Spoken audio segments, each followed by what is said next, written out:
everyone, and welcome back to Stir the Coco. If you're new to our show, welcome. Here we talk about anything and everything that stimulates your coco, which is the word in Spanish for noggin. Remember, you can follow us on YouTube, Stir the Coco, with myself, Posh Teacher, and here at BCTV. Give us a like and subscribe on both platforms. We greatly appreciate it. Before we start, I want to give an hola shout out to my summer school students from the Next Senior Community Center, which is Sue, Karen, and Patricia. You guys are doing great mastering Spanish grammar. We're calling this episode The Brain's Favorite Foods. Heavy metals are in everything from the water we drink, our soil, personal care products, and even some foods we eat. What metals wind up in our body? Well, some of them are mercury, which is found in certain seafoods, lead, which is released into the air from automobiles, cadmium, which we are exposed to from rechargeable batteries, tobacco smoke from industrial working environments, and the list goes on, including copper, iron, zinc, and arsenic. When exposed in large amounts of these metals, they can wreak havoc on our overall health. What kind of havoc? Well, neurological disorders, for example, aluminum, has been linked to neural atrophy. In simpler terms, shrinking of brain cells. Increase of cancer, especially exposure to arsenic, which has a link to skin, lung, and liver cancer, to name a few. So, Stir the Coco cares about you. We did our research to find 10 foods that can help the detoxification process of heavy metals. Along with sharing our research, we will learn how to say these 10 foods in Spanish. So here we go. Número uno. Number one. Cilantro. Repeat in Spanish. Cilantro. So hello, you already knew a Spanish word and you didn't even know it. Cilantro, or in Spanish, cilantro, is helpful in removing neurotoxins, such as mercury from the body. All right, here we go. Número dos. Number two. Blueberries is bayas in Spanish. And we had this word back in previous episodes when we had Julie, our dietitian. So if you remembered it, if not, here it is again. Bayas, bayas, bayas. Blueberries, or bayas, help to pull heavy metals out of the body while also reversing oxidative damage caused by those heavy metals. All right, let's go on to número tres, number three. Now, this one we're going to talk about in a minute. But first, the Spanish word for lemon is lima in Spanish. Lima, lima, lima. Now, I'm going to confuse your coco, and this is going to be good though, because it's going to create more neuroplasticity. So, in Mexico, a lemon is a lime and a lime is a lemon. Yes, this in Mexico is called a lima, and this is called a limon. So yes, a lemon is a lime and a lime is a lemon.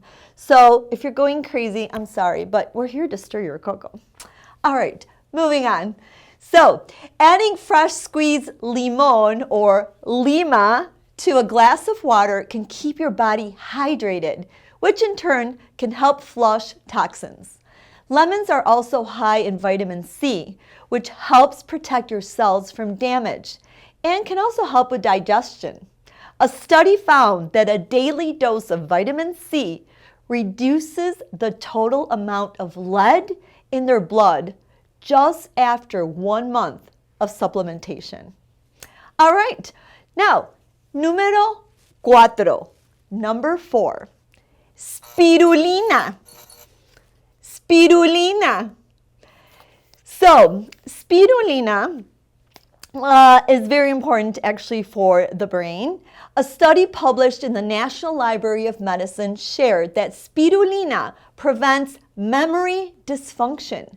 It reduces oxidative stress damage, which in simpler terms means cell damage from too much stress inside the body.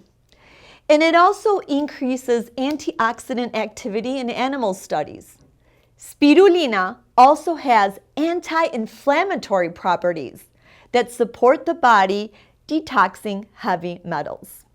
And I want to show you what spirulina looks like. It's this very green substance, and actually you have to be careful because it could definitely stain things. And if you go over to stirthecoco on Instagram or Facebook, you can see how I use spirulina in the foods that I eat. Let's go on to numero 5, number 5. Chlorella, and it actually in English is pronounced chlorella. In Spanish is chlorella. And chlorella is an incredible nutrient-rich algae grown in fresh salt water. Just like cilantro, it helps the body detox from neurotoxins. A study from the National Library of Medicine found in animal studies that chlorella intake may help counter heavy metal poisoning in rats when exposed to cadmium by decreasing cadmium absorption in the body. Let's go on to numero 6, number 6. Garlic, ajo in Spanish, ajo, ajo, ajo. Garlic can boost the production of glutathione, the body's most powerful antioxidant and critical antioxidant for detoxification. Let's go on to numero 7, number 7. Beets. In Spanish, betabel, betabel, betabel, betabel.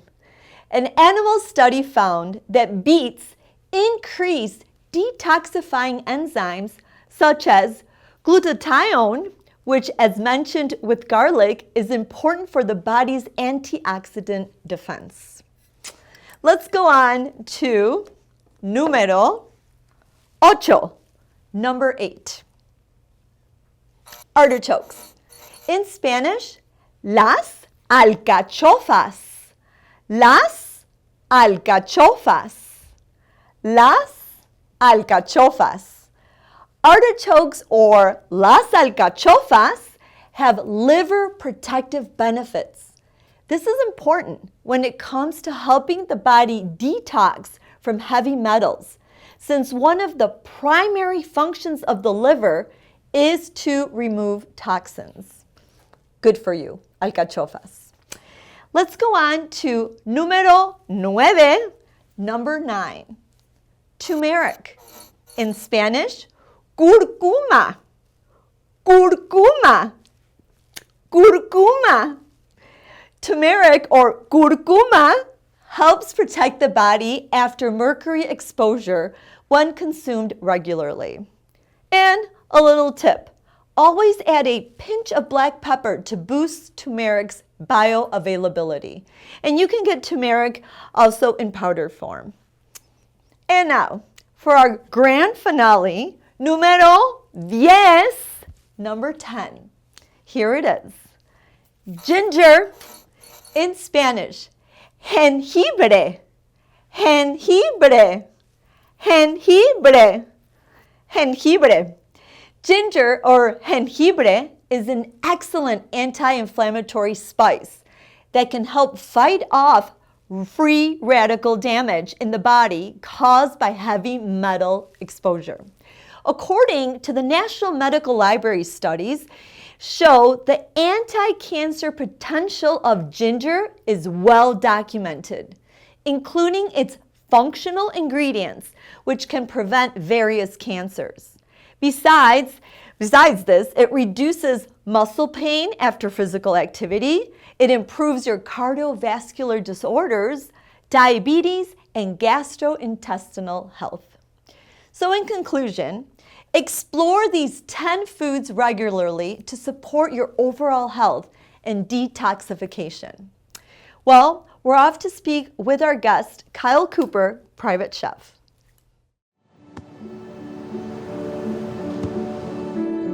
I don't remember how it started. Go to that. Our back and forth. It always came back. Dad! You probably don't remember what you told me, That was perfect. but I heard every word.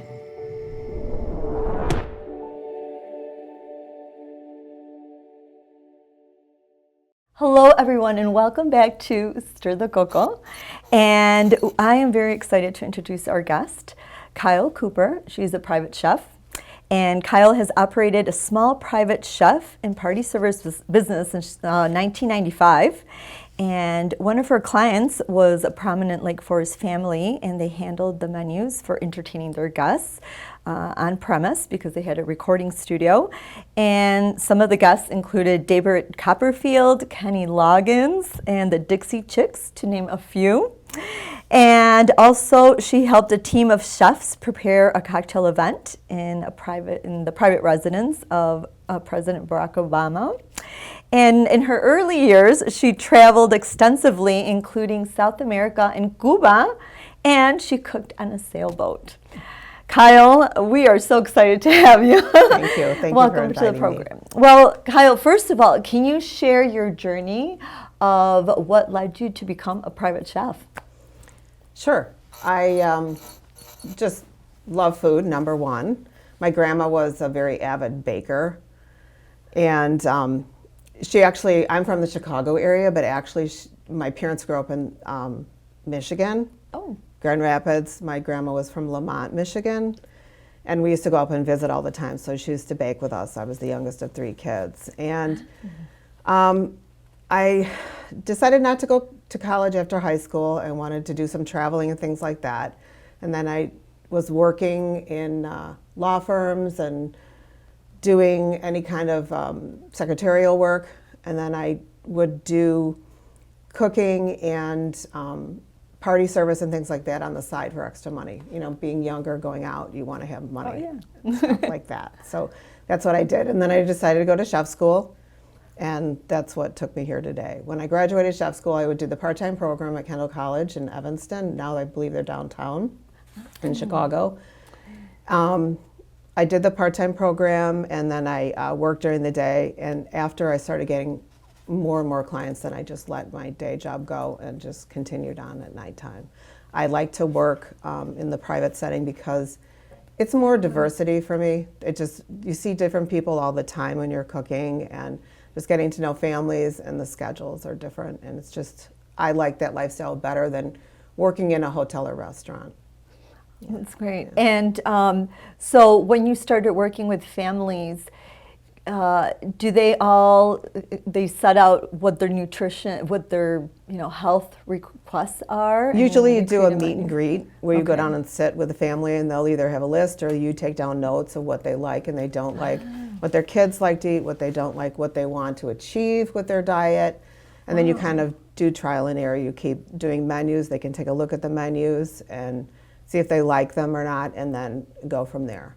When I came up here, I did a trial weekend. So I had to do like a breakfast for 6 people. Then I did a big barbecue for 40 people. And then I did just some family meals all in the weekend just to see, what it was like for them.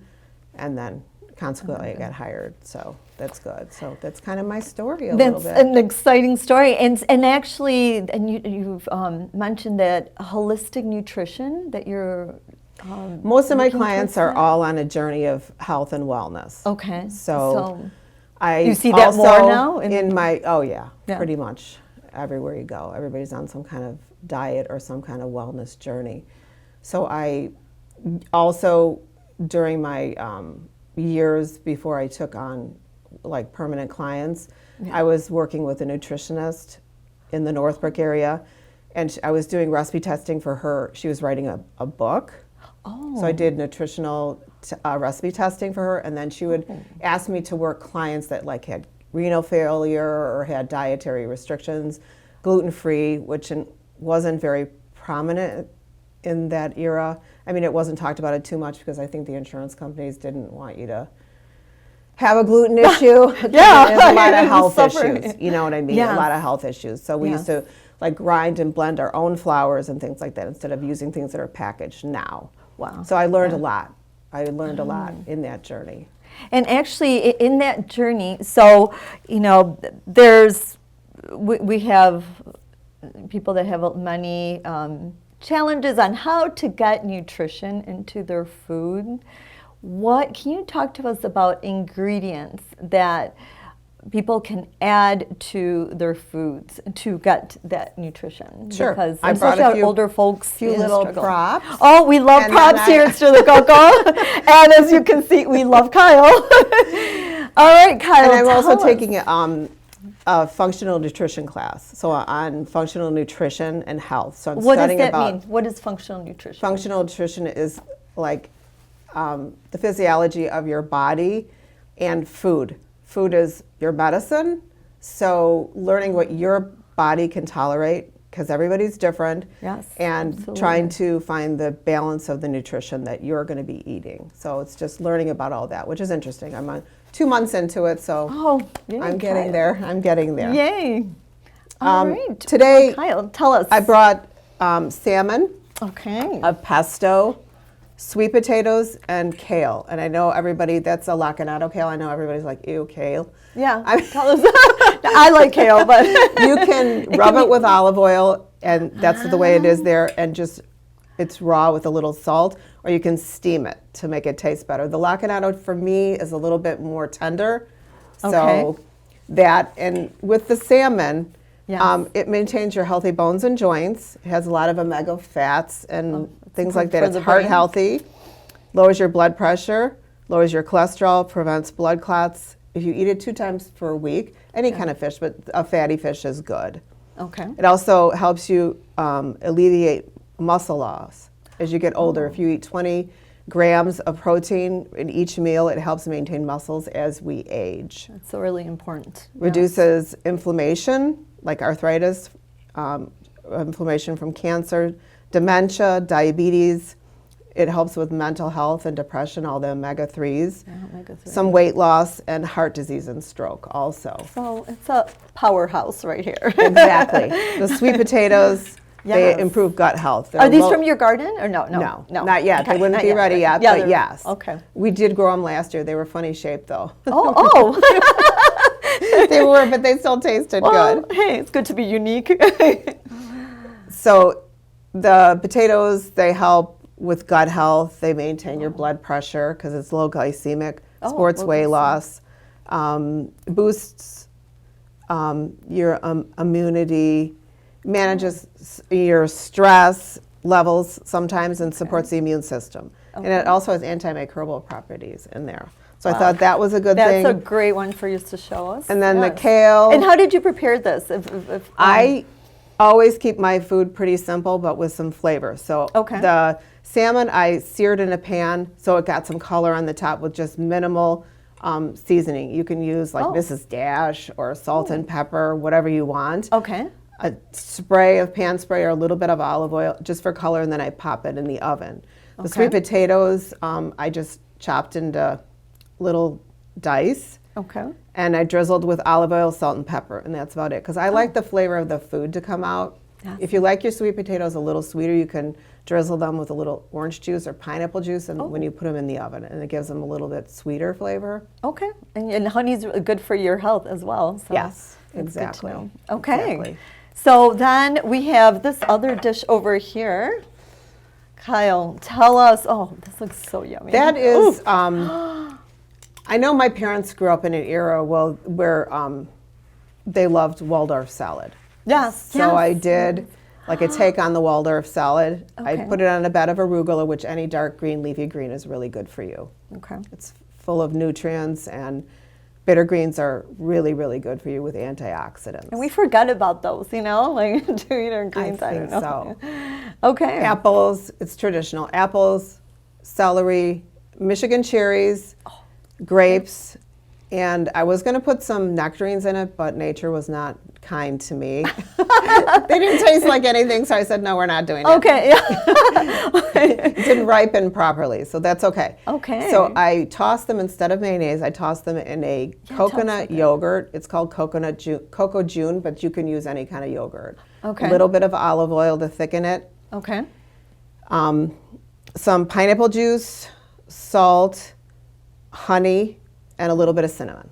Oh, and cinnamon. Yeah, Wow. so you could actually use Cinnamon's this so salad, good and for if you. you wanted to use it as a luncheon salad, you could chop up some rotisserie chicken or whatever and put that in there for Great. lunch. And I serve see a you have croissant walnuts on in the here side. too. And right? walnuts, sorry. Yes, because we Walnuts love for walnuts cognitive health yes. too. Obsessed with the walnuts.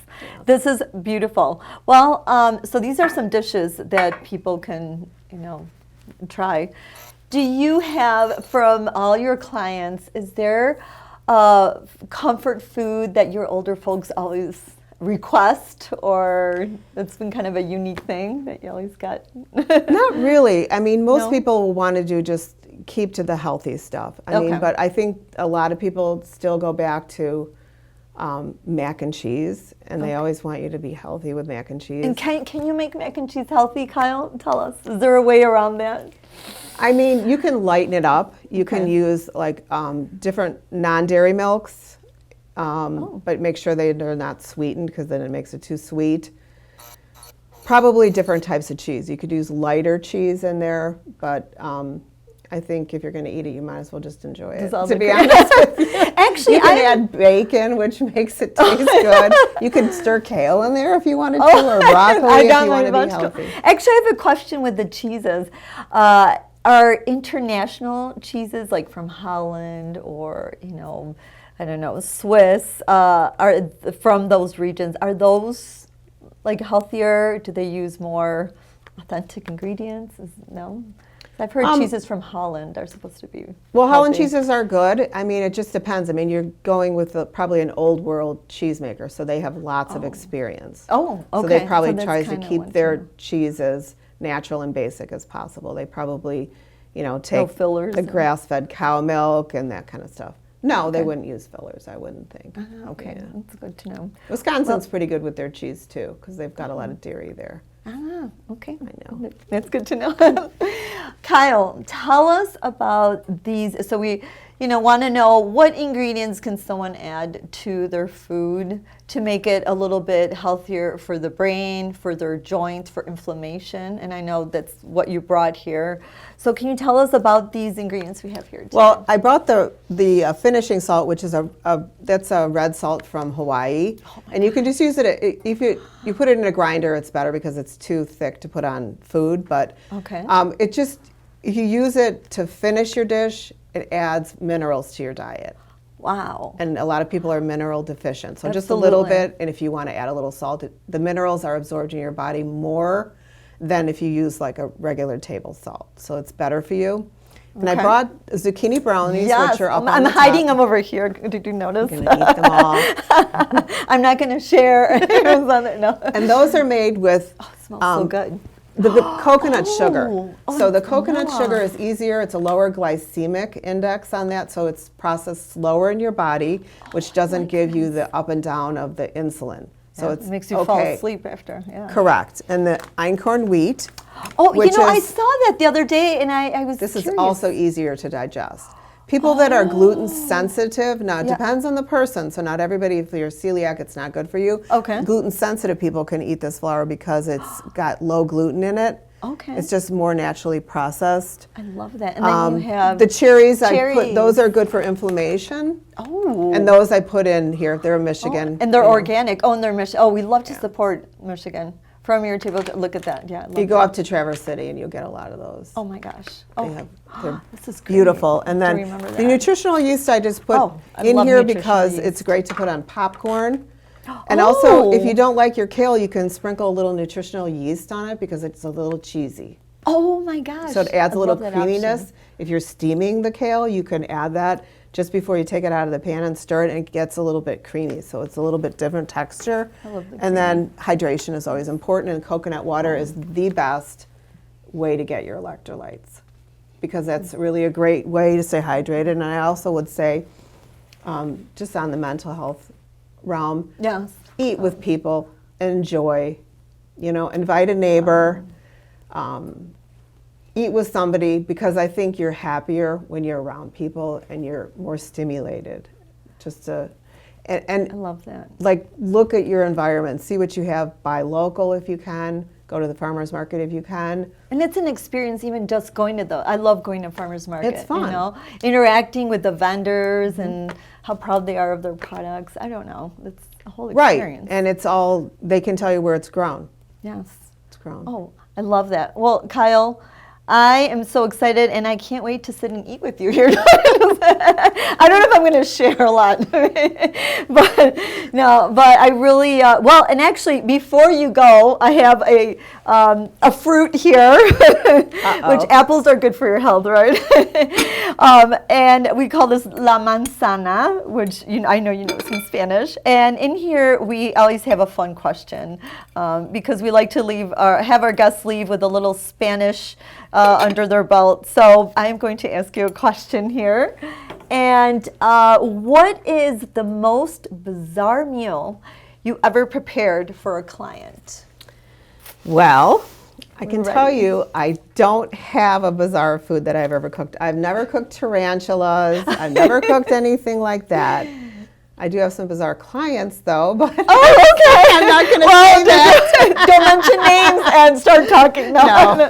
But no, I haven't. yeah, I you mean, haven't. we've cooked in, we've done like fish boils and with lobsters are all outside and fun things like that. Okay. We'd light a fire with seaweed, and then you layer up sausages and corn and put live lobsters on it, and then you put another tarp over and you steam it in there. That's like a giant fish boil with the potatoes too. It's not really bizarre. Wow, no. But I also didn't It's want to okay. offend anybody by saying any dishes that You're right. somebody might love. Yes. we are not, yes. So, well, you know what? Then the word I was going to teach you is yuck.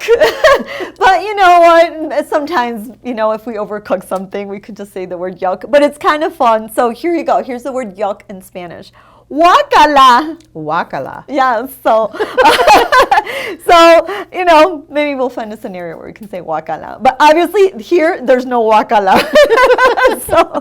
Well, Kyle, thank you so much for coming on the show, and you're a wealth of knowledge. And we're really excited to, hopefully you've opened up their world to, try some of these things. So. Thank you so much. All right, thank you for coming on Stir the Coco. I appreciate All right. it. Bye-bye. Bye, everyone. Bye.